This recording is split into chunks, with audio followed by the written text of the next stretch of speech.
बोलिए श्री लक्ष्मी नारायण भगवान की जय। श्री वृंदावन बिहारी लाल की जय। श्री गिरिराज धरण की जय। बालकृष्ण लाल की जय। श्याम सुंदर श्री यमुने महारानी की जय। जगत गुरु श्री वल्लभाधीश की जय। गोसाई जी परम दयाल की जय। श्री गुरुदेव की जय। लाडले लाल की जय। आज के आनंद की जय। राधा रानी सरकार की जय। रस रानी की जय। रज रानी की जय। कुंती पुत्र धर्मराज युधिष्ठिर कहने लगे कि हे भगवान, आषाढ़ शुक्ल देवशयनी एकादशी तथा चातुर्मास महात्म मैंने भली प्रकार से सुना। अब कृपा करके श्रावण मास के कृष्ण पक्ष की एकादशी का क्या नाम है, सो बतलाइए। भगवान श्री कृष्ण कहने लगे कि हे युधिष्ठिर, इस एकादशी की कथा एक समय स्वयं ब्रह्मा जी ने देवर्षि नारद जी से कही थी, वही मैं तुमसे कहता हूँ। नारद जी ने ब्रह्मा जी से पूछा था कि हे पितामह, श्रावण मास की कृष्ण पक्ष की एकादशी की कथा सुनने की मेरी इच्छा है। उसका क्या नाम है, क्या विधि है और उसका महात्म क्या है, सो कृपा करके कहिए।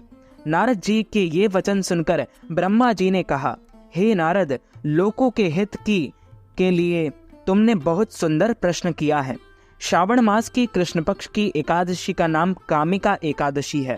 उसके सुनने मात्र से वाजपेयी यज्ञ का फल प्राप्त होता है और इस दिन शंख चक्र गदा विष्णु जी, भगवान विष्णु जी का पूजन होता है, जिनके नाम श्रीधर, हरि, विष्णु, माधव, मधुसूदन। उनकी पूजा करने से जो फल मिलता है सो सुनो। जो फल गंगा, काशी, नैमिषारण्य और पुष्कर में स्नान करने से मिलता है, वह फल भगवान विष्णु के पूजन से मिलता है।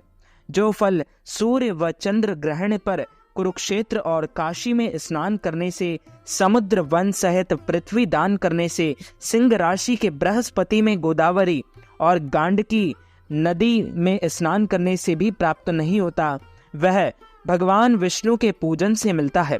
जो मनुष्य श्रावण में भगवान का पूजन करते हैं, उनसे देवता, गंधर्व और सूर्य आदि सब पूजित होते हैं। अतः पापों से डरने वाले मनुष्यों को कामिका एकादशी का व्रत और भगवान विष्णु जी का पूजन अवश्यमेव करना चाहिए। पाप रूपी कीचड़ में फंसे हुए और संसार रूपी समुद्र में डूबे मनुष्यों के लिए इस एकादशी का व्रत और भगवान विष्णु जी का पूजन अत्यंत आवश्यक है। इससे बढ़कर पापों के नाश का कोई उपाय नहीं है। हे नारद, स्वयं भगवान ने यही कहा है कि कामिका एकादशी व्रत से जीव को योनि को प्राप्त नहीं होता। जो मनुष्य इस एकादशी के दिन भक्ति पूर्वक तुलसी दल भगवान विष्णु को अर्पण करते हैं, वे इस संसार के समस्त पापों से दूर रहते हैं। भगवान विष्णु रत्न, मोती, मणि तथा आभूषण आदि से इतने प्रसन्न नहीं होते जितने तुलसी दल से प्रसन्न होते हैं। तुलसी दल पूजन का फल 4 भार चांदी और 1 भार स्वर्ण के दान के बराबर होता है। हे नारद, मैं स्वयं भगवान की अति प्रिय तुलसी को सदैव नमस्कार करता हूँ। तुलसी के पौधे को खींचने से मनुष्य की सब यातनाएं नष्ट हो जाती है और स्पर्श मात्र करने से मनुष्य पवित्र हो जाता है। कामिका एकादशी की रात्रि को दीपदान तथा जागरण के फल का महात्म चित्रगुप्त भी नहीं कह सकते। जो इस एकादशी की रात्रि को भगवान के मंदिर में दीपक जलाते हैं, उनके पितृ स्वर्ग लोक में अमृत पान करते हैं तथा जो घी या तेल का दीपक जलाते हैं, वे 100 करोड़ दीपकों से प्रकाशित होकर सूर्य लोक को जाते हैं। ब्रह्मा जी कहते हैं कि नारद, ब्रह्म हत्या तथा भ्रूण हत्या आदि पापों को नष्ट करने वाली इस कामिका एकादशी व्रत मनुष्यों को यत्न के साथ करना चाहिए। कामिका एकादशी के व्रत का महात्मा श्रद्धा से सुनने और पढ़ने वाला मनुष्य सभी पापों से मुक्त होकर भगवान विष्णु के लोक को जाता है। एक लौकिक कथा के अनुसार प्राचीन काल में किसी गांव में एक ठाकुर जी थे। क्रोधी ठाकुर का एक ब्राह्मण से झगड़ा हो गया और क्रोध में आकर ठाकुर से ब्राह्मण का वध हो जाता है।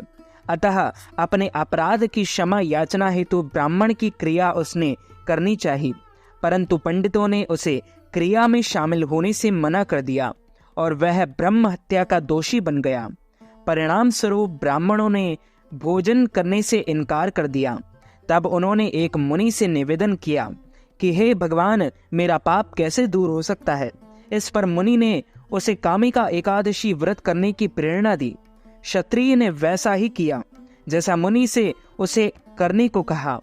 जब रात्रि में अपने घर में भगवान की मूर्ति के पास वह शयन कर रहा था, तब उसे स्वप्न में प्रभु देकर उसके सभी पापों को दूर करके उससे क्षमा कर देते हैं।